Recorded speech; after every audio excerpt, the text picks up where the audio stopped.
My name is Mari-Carmen Farmer, and I am the At-Large Midwife of Color with the American College of Nurse-Midwives.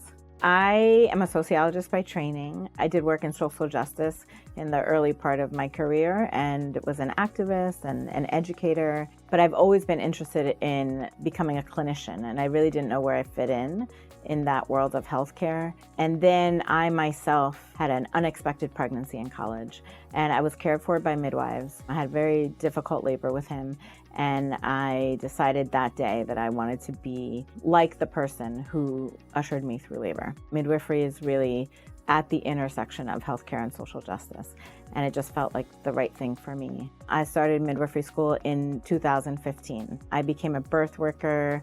I was a doula, a childbirth educator. I was a case manager for teen parents. I facilitated centering pregnancy groups, and all of those years of preparation really prepared me for midwifery. I am an anti-racism educator. I educate primarily healthcare providers, so midwives, OBs, students, learners of all kinds around issues having to do with equity and anti-racism in the United States. And it's a very important part of the work I do.